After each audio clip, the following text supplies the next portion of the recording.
All right, everybody, of course, I'm going to stop over here. I'm only human. This is absolutely phenomenal, and that just is a small hint into what the inside is going to look like. Wait till you check out this beautiful Cadillac. We're going to have a chat with Chris. How's it going, man? I'm doing well. How about you? I'm good. Great to be here in Iowa, right? It's a little trip for us, but that's a beautiful fairground, isn't it? It is. It's awesome, and that's what I was just telling everybody. The vibes here, the cars, the people, everybody's here. Yeah, right. It just works here. Everything is nice. The fairgrounds is nice. The good guys put on a heck of a show.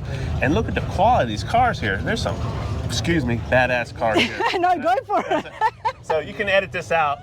I won't, because it is badass. There is some awesome, sick trucks, hot rods, street rods, and then we've got cars that people have built themselves, and then we've got absolute showstoppers like what's in front of me. Oh, thank you. Everybody's stopping, everybody's loving everything. I love the interiors, and then I walked back and I said, wow, that engine is sleek. Chris, start from the beginning. What have you got here? I have a 56 Continental Mark II. Okay. It was a badass car in the day. In the 56 and 57, they only built this car 2 years. They were over $10,000 new, which is stupid money 70 years ago. I thought it was a Cadillac. No, it's a Continental. It's a not Continental. a Lincoln, it's a Continental. We built quite a few Cadillacs. Okay. You know, our friend Larry here, he's seen some of our Cadillacs we built, but this is a Continental. I love big cars, love sleds. I like customizing them, cutting them, whacking them, moving them. So we obviously do with this Continental. We just Talk to me about the 2 years that this car was made, and just those only 2 years as well. So they only made this 2 years, and it was an exercise by Ford to almost see how much money they could spend. So the hubcaps were hand built. The leather came from certain cows and cars in Argentina. Certain cows? I love that. Go on. It was crazy money over the top in 56 and 57 to build this Continental. People like Elvis had one, and the Shaw had one, and you had to have big money to have one of these cars today. But Susan Hayward owned this car originally, the actress. Okay. The redheaded actress from the 50s and 60s. That's who owned this car originally. How did you get your hands on this, and how long have you had it for? Before the transformation? Well, before the transformation, I didn't have it too long. I bought this car around Atlanta, Georgia. Susan had a residence there, and the car stayed there for years, and it was junk. Okay. At that time, it was rough. But I always wanted to build a Mark II. So I picked up this Mark II, and I tried to get one of my customers on a Mark II, but they're used to the Cadillacs from me, so I couldn't. So I said, I love the Mark II, I'm going to build it for myself. So I brought it in the shop, and we stripped it down, and then we started eyeballing it. And they were a beautiful car to begin with. So I just wanted to accentuate what Ford did back in the day. Well, let's start here from the beginning. Sure. Having a look at the grills here, they've been upgraded, I'm guessing. That's a one-off grill from Dan from Illumicraft. And of course, while we're on the front here, we can talk about the front. We normally change headlights on a car, but these Continental headlights are killer to begin with, so we left them that way, just Frenched them a little bit. The bumper is tucked 3 inches. Oh, nice. And you can see we eliminated the bottom part that was chrome at the time. And of course, the grill is all custom. And as we move up into the engine compartment, it's all one-off interior panels in there. And sometimes what makes a car cool is what you don't see. We don't see wiring, we don't see plumbing, we don't see brake boosters. We hide all that stuff. And this is just a Ford Racing Coyote with a 6-speed in it. Let's talk about the finishes here. This is just done so well. So Illumicraft did the one-off valve covers for us, the one-off engine cover for us in this. And this is just basically a stock Ford Racing Coyote motor, which is still plenty powerful enough. I mean, absolutely. The cars today are just stupid fast. We think we can drive them to their full potential, but we can't. Well, I'm not that good of a driver. I like to think I am, but I'm not. This is a good 500 horsepower, I'm guessing. And, oh yes, plus some. Plus some. Right. Beautifully done. So, loving the engine bay, the finishes, the panels. So as we go around the car, we're talking about the finishes, and PPG helped us out with the paint with this. And this is a one-off product from PPG. It's real candy and flake, like the Icons would have done today, the Starbirds, the Winfields, the Barrises. They would have built a car like this in a day. And that's kind of what I wanted to emulate. I get that vibe. You know, we wouldn't make it look old school, even though it's modern drivetrain and drives modern and it has modern air conditioning, but it looks old school, and that's I wanted the old school look to it. So we chopped the top 2 inches. Like they would have done in the day. We took 3/4 inch out of the hat, 2 inches out of here. We extended the rockers down. We tucked the back bumper in. Now, Chris, you've done so much to this. Tell us about your shop. So I've had Rod Kustom in 96 South Carolina for 20 5 years. I should know this right off the top of my head. I mean, how long have I been in business? But I've been building cars for so long, probably 30, 40 years, but I've been in 96 South Carolina for about 25 years now. And we stick to a lot of customs. We do Mustangs and Camaros. I'll do that stuff, but my heart's in the old custom world with the Barrises, the Winfields, the Johnny D'Agostino's, the people that did this years ago. So love that. In South Carolina, okay. And as we, we look at the car and we changed so much in this car. Like the instrument cluster inside is a Chrysler Astrodome dash from the early 60s. We're gonna have a look inside there. Now you are not just the builder, but you're also the owner as well. Yeah. Would I be able to have a seat inside with you? Sure. But before we get to the interiors, let's continue along here. Now you told me that Ford had made one-off hubcaps back in the day. They did. What did you do yourself on this build? So I want it to look like the one-off hubcap. But this is actually a wheel. This is a 20-inch wheel. This is not a white wall tire. This is all aluminum here. Wow, okay. So, but with the 20-inch wheel, we can hide a big brake behind it to make it stop better like a modern car.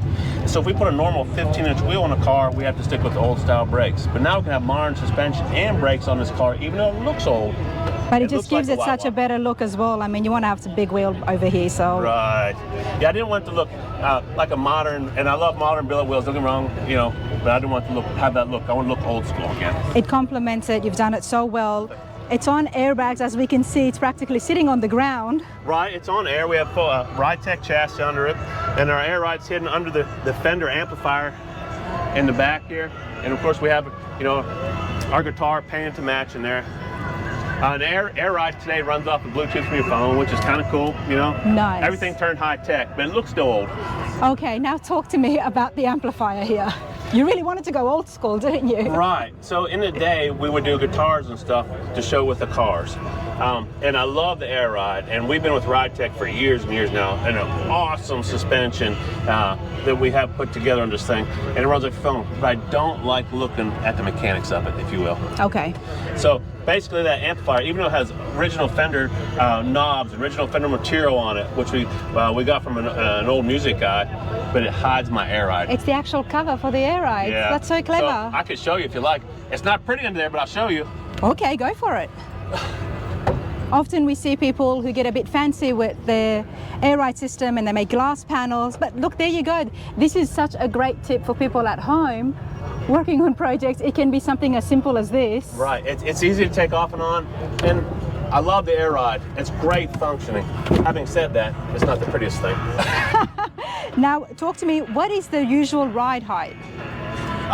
It's about 4 inches taller than this, if you will, which is still much slower than stock, if you will. Okay. It's adjustable, so if we go over humps or bumps, we can raise the car to get over it, if you will.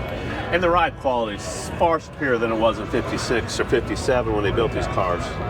But again, when they built these cars, when Ford built these cars, they were over the top at the time.